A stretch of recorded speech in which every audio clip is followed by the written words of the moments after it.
Malam itu sunyi, tidak ada hujan, tidak ada angin.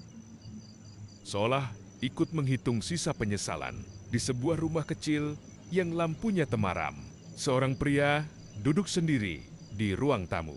Namanya Pak Arman, usianya hampir 50 tahun.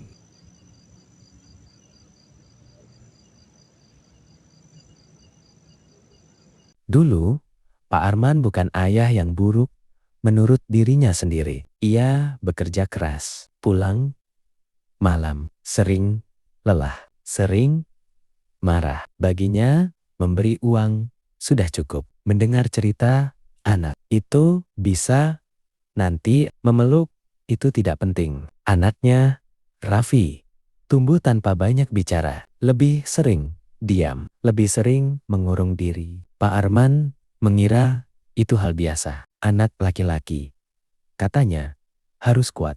Suatu malam, tahun lalu, Raffi pulang dengan mata merah.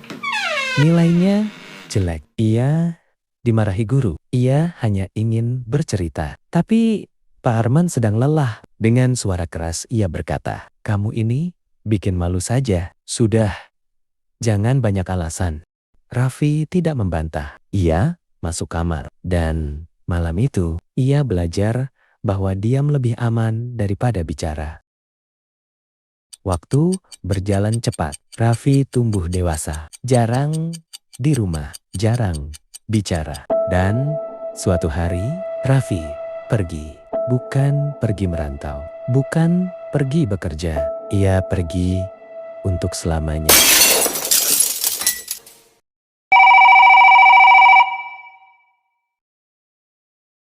Telepon itu datang di pagi hari. Satu kalimat pendek dari polisi. Pak Arman tidak ingat bagaimana ia jatuh terduduk. Tidak ingat bagaimana tangisnya pecah. Ia hanya ingat satu hal yang terus terngiang di kepalanya. Ayah tidak pernah benar-benar mendengarkanmu.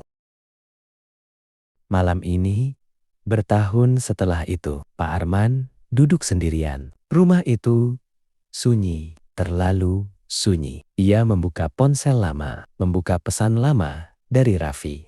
Pesan terakhir berbunyi, "Ayah, maaf kalau aku sering salah." Pesan itu tidak pernah dibalas. Pak Arman menutup wajahnya. Tangisnya pecah. Bukan tangis keras, tapi tangis lelaki dewasa yang kalah oleh penyesalan. Ia berbisik pelan, "Maafkan, Ayah." Nak, tapi malam tidak menjawab. Yang ada hanya sunyi dan waktu yang tak bisa diputar ulang.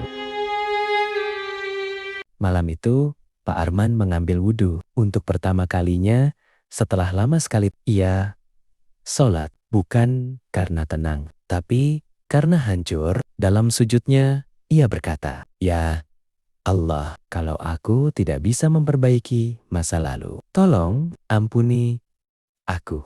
Sejak malam itu, Pak Arman berubah. Ia mulai ke masjid, mulai membantu anak-anak di lingkungan sekitar, mendengarkan cerita mereka tanpa memotong. Ia tahu ia tidak bisa menebus semuanya, tapi ia berharap Allah mencatat taubatnya. Kadang yang paling menyakitkan bukan kehilangan, tapi sadar bahwa kita baru ingin berubah. Setelah semuanya pergi, malam tanpa matahari bukan tentang horor, tapi tentang hidup yang terlalu gelap. Karena kita lupa saling mendengar.